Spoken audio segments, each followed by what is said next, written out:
ఎన్నికల కమిషన్లో సమావేశం జరిపింది అన్ని రాజకీయ పార్టీలు. దానిలో భాగంగా పలు అంశాలు లేవనెత్తాం. వైఎస్ఆర్ కాంగ్రెస్ పార్టీ తరఫున ఏదైతే డిలీషన్ కోసమో లేకపోతే అన్మ్యాప్డ్ కిందో నాట్ ట్రేస్డ్ కిందో వారందరికీ ఎవరికైతే నోటీసులు ఇస్తున్నారో వివిధ కేటగిరీల కింద ఇచ్చేటువంటి విచారణ నిమిత్తం ఇచ్చేటువంటి నోటీసుల లిస్ట్ అంతా కూడా అన్ని రాజకీయ పార్టీలకి బూత్ వారీగా మేము కావాలని అడిగాం. కానీ నా చేతిలో లేదు, ఎలక్షన్ కమిషన్ రాయాలి, ఢిల్లీకి రాయాలని చెప్పారు. మీరు ఢిల్లీకి రాయండి, ఏమని రాయండి, ధర్మమైన డిమాండ్ మాది. మీరు ఎవరెవరికైతే నోటీసులు ఇస్తున్నారో ఓటు తొలగింపు కోసం, మీ ఓటు ఎందుకు తొలగించకూడదు అని చెప్పి నోటీసులు ఇస్తున్నారో ఆ నోటీస్ ఇచ్చేటువంటి ప్రతి ఒక్కరి వివరాలు బూతుల వారీగా, ఎన్నికల బూత్ వారీగా మేము కావాలి, రాజకీయ పార్టీలు అన్ని పార్టీలకి మీరు ప్రొవైడ్ చేయండి అని చెప్పి మేము డిమాండ్ చేశాం. వారి పైకి రాసి మాట్లాడతామని చెప్పి చెప్పారు. అలాగే ప్రతి ఫ్యామిలీలో భార్యాభర్త వారి ఓట్లని చెరొక బూత్లో ఉంటున్నాయి, లేదా భార్యాభర్త ఓటు ఒక బూత్లో ఉంటే వారి మిగతా కుటుంబ సభ్యుల యొక్క ఓట్లు వేరే బూత్లో ఉంటున్నాయి. అలాగే ఒక ఇంట్లో వాళ్ళందరూ బూతులు ఒకటుంటే ఆ పక్కింట్లో వాళ్ళ ఓట్లన్నీ వేరే బూత్లో ఉంటున్నాయి. ఇలాంటి పొరపాట్లను సరిదిద్దమని చెప్పని మేము వారికి చెప్పాం. ఇది మొదటిసారి కాదు, మేము గతంలో కూడా చెప్పాం. ఈ ప్రాసెస్ మొదలైనప్పుడు, ఎస్ఐఆర్ ప్రాసెస్ మొదలైనప్పుడే అప్పుడే మేము లేవనెత్తాం. అప్పుడు కానీ మళ్ళీ ఇప్పుడు కానీ వారి సమాధానం ఒకటే, మా చేతిలో లేదు, దాన్ని మీరు ఫారం 8లు పెట్టుకోండి అన్నారు. ఫారం 8లు పెట్టుకోవాలంటే ఎలక్షన్ కమిషన్ దాకా రావక్కర్లేదు, వారి ఆదేశాలు ఇవ్వాల్సిన అవసరం లేదు.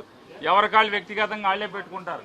దానికి పెద్దగా ఇంతమంది రాజకీయ పార్టీలు పిలిచి ఎలక్షన్ సీఓ గారిని పెట్టి పెట్టాల్సిన అవసరం లేదు. అది ఓటర్ లిస్టు తయారు చేయడం అనేది వ్యవస్థలో ఒక ఇంట్లో ఓట్లు భార్యాభర్తల ఓట్లు చెరొక బూత్లో ఉండటం ఏంటి, ఇది తప్పు కదా, ఒకే బూత్లో పెట్టండి అంటే ఎవరికాళ్ళు ఓటర్లే పెట్టుకోవాలని చెప్తున్నారు.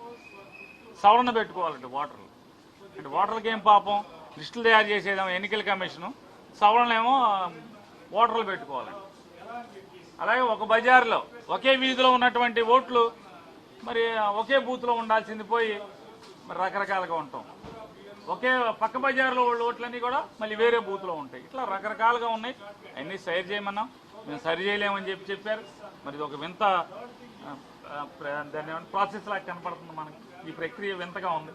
మరి ఎన్నికల కమిషన్ చేతిలో 2 ఓట్లుంటే పట్టుకుంటాం, 3 ఓట్లు దొంగ ఓట్లుంటే పట్టుకుంటాం అని చెప్తున్నారు. మరి ఈ సరి చేయాలి కదా, ఈ సరి చేయమని చెప్తారు. అలాగే వీళ్ళ సాఫ్ట్వేర్ కూడా డెమోగ్రఫిక్గా మేము రీడ్ చేస్తుంది అది ఇది అని చెప్పేది చెప్తున్నారు. కానీ అది పొరపాట్లు ఉన్నాయి. ఎందుకంటే ఒక వ్యక్తికి ఉదాహరణగా ఒక ఓటును కూడా మేము ఉదాహరించి చూపించాం. ఒకే మనిషికి చిలకలూరుపేటలను నరసరావుపేటలను 2 చోట్ల కూడా అదే వ్యక్తికి ఓటు ఉంది. ఆ ఓటును ఉదాహరణ కూడా వారికి చెప్పాం పేరుతో సహా. ఆ ఓటు మరి ఎలా వచ్చింది, మ్యాపింగ్ కూడా అయిపోయింది, డ్రాఫ్ట్ కూడా పబ్లిష్, డ్రాఫ్ట్లో కూడా 2 చోట్ల ఓటు ఉంది. మరి ఇది ఎలా? మరి రాష్ట్రంలో ఉన్నటువంటి డూప్లికేట్ ఓట్లు దొంగ ఓట్లు ఏరుతున్నామన్నారు, ఎలా ఏరుతున్నట్టు లెక్క? ఇవన్నీ కూడా లేవనెత్తాం. అదొకటే కాకుండా బిఎల్ఓలను కూడా అదర్ డ్యూటీస్ ఉండకూడదని చెప్పని మేము గట్టిగా గతంలో అడిగాం, ఇప్పుడు కూడా అడుగుతున్నాం. ఎందుకంటే బిఎల్ఓలు రాష్ట్రంలో వెట్టి చాకరీ చేసే పరిస్థితి కనపడుతుంది. గొడ్డు చాకరీ చేస్తున్నారు బిఎల్ఓలు. వారు మరి ఎలక్షన్ ఉద్యోగం కాకుండా బిఎల్ఓ ఉద్యోగమే కాకుండా వారి రోజువారీ ఉద్యోగం కూడా బాధ్యతలు విధులు నిర్వర్తించాలని చెప్పని పై అధికారులు ఒత్తిడి చేయడం కింద జరుగుతుంది. కాబట్టి దీనివలన పని ఒత్తిడి ఎక్కువ అవుతే కనుక ఓటర్ల లిస్టు తయారీలో తప్పులు జరుగుతాయని చెప్పని కూడా సీఈఓ వారి దృష్టికి తీసుకెళ్ళాం. చెప్తామని కిందసారి చెప్పారు, కానీ చెప్పలేదు. ఈసారి మరి చెప్తారో లేదో తెలియదు. మరి చెప్తారని ఆశపడుతున్నాం. ఎందుకంటే 1.5-2 నెలల క్రితం కూడా చెప్తే అలాగే చెప్తా ఉన్నారు. ఇంతవరకు ఏటీఆర్ అంటే ఏటీఆర్ లేదు అంటున్నారు. ఇప్పుడు మళ్ళీ అడిగాం,